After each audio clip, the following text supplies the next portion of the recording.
Alright, so here's my Craigslist haul.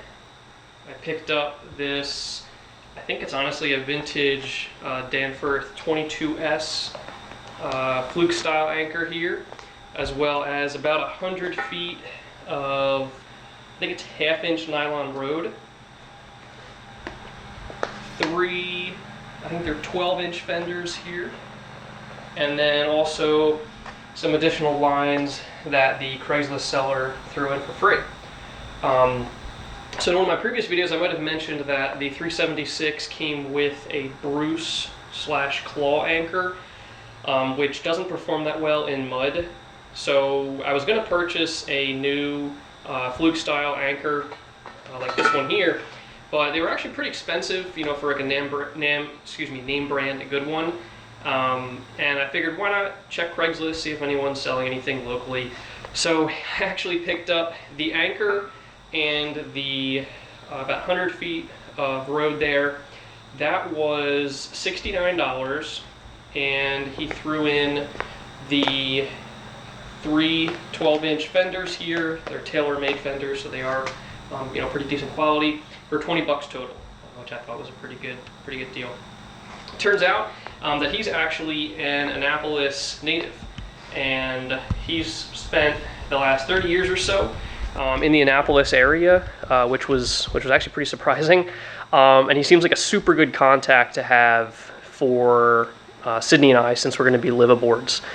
He actually is a certified sailing instructor, and we kind of chatted for about 30 minutes after I went to go pick up everything. And if any of you are in the Annapolis area and are interested in learning how to sail, or maybe want to brush up on skills, or learn some more advanced type sailing things, he seems like a pretty good instructor. He's been sailing for about 30 years. I think he was certified as instructor sometime in like the 90s. So he's been on the water for a while. Super nice guy. His name is Paul Four, and his website is Forefront, which is pretty funny play on words, FOER front.com. And no, he did not sponsor this or anything. I just thought he was a nice guy, and was kind enough to throw in some extra line and give me a pretty good price on this stuff. So just a novice sailor here helping out a much more experienced sailor, potentially with some lessons. He also helps move boats from point A to point B, so I was considering talking to him about that if it comes to that, when we move our 376 up from about Drayden, Maryland up to Annapolis, which is about 70 nautical miles.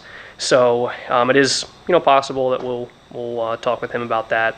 But yeah, so I actually, the reason I have this out here right now, and obviously we're not on the boat, but the reason I have it out is to take the road line out, kind of inspect it a little bit, just want to take a look at it.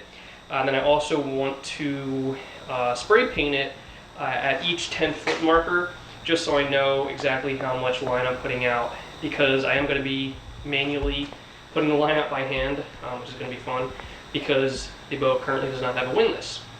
So I'm going to have to keep extra care to make sure I'm measuring how much road I'm putting out, to make sure that I have the recommended about 7-to-1 ratio of line to depth. I went ahead and undid the line. You can see it's in pretty good shape. There is one or two small spots where it looks like there was some chafing right there. There's a little bit of fraying, nothing too drastic. There is one spot that is kind of concerning, but the good thing is it's all the way at the very end of the line, so it's not like I'm having to cut it in half. You can see the amount of fraying there, and if I kind of separate the strands, and I can get it to focus, you can see that it is a little bit worrisome there. But that's fine. Paul showed it to me, so I knew that's how it was going to look. But like I said, the good thing is it's at the very end of the line, so I'll only have to sacrifice, I don't know, maybe 4 feet or so, which is fine with me for essentially, you say, $45 for the anchor and $30 for the road. So not too bad. Alright, so I went ahead and cut the one frayed end off. You can see the frayed piece is right here where I cut it, and went ahead and taped up the ends and also burnt them a little bit just to try to keep the nylon line together. I have a butane kind of torch on my boat, but unfortunately I don't have that with me right now, so I had to use a standard lighter, which is why the ends are pretty black. Usually with the butane lighter, it just kind of burns them super fast and doesn't cause any of the smoking. But because I used just a standard lighter, it took a while, and as a result, a lot of ash and soot. But oh well, looking good. We have a spectator here. So I've got all of the lines out, or excuse me, all of the 10-foot lines out on the road here, and you can see here's a tape measure here on the side, 10-foot marker. It's about 95 feet or so. You can see this last line comes up a little bit short, but that's because I just cut it off. You can see there's the end, and then other end down here. So what I'm going to do is I actually saw this trick online. Rather than measuring out each individual 10 feet and spray painting, you just do this back and forth pattern, and then you just basically just spray all the loops. You know, one side, flip them over, and then do the other side. So I'm going to try this. I have some yellow Krylon indoor-outdoor. Probably not the best paint for it, but it'll at least allow us to mark it so that we know how much anchor we have out when we're going up from Drayden to Annapolis. So kind of just a short-term fix. I'm sure there's better marine-grade spray paints that you can use for painting anchor roads like this here. Well, I think that was kind of a bust. The yellow doesn't really show up too well on the road. I think that's because it's kind of already it's like a tannish color. So it doesn't seem to me like the yellow is really going to stand out that well. So I also found some red spray paint that I had laying around. So I'm going to go and actually spray the other end, because I probably have to wait for this to dry before I respray it with red, because if not, then the colors will probably start mixing. So I'm gonna go do that end and see how the red looks.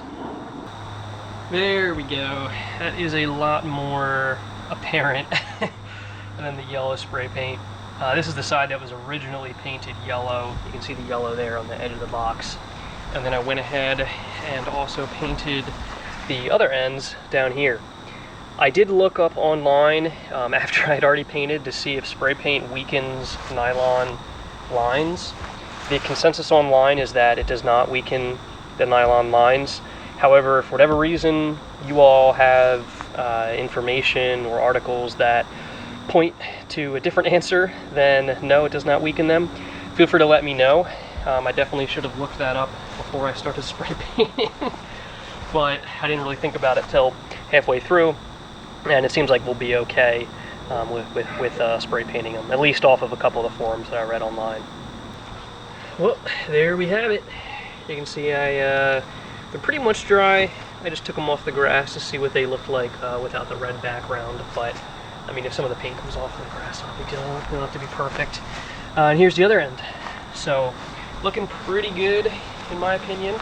Just gonna let them dry a little bit. And here's my abstract art background, which was the backer for painting, and I don't know, it looks almost like people. Looks a little creepy. There's another one. Kind of weird. But yeah, should work out pretty well.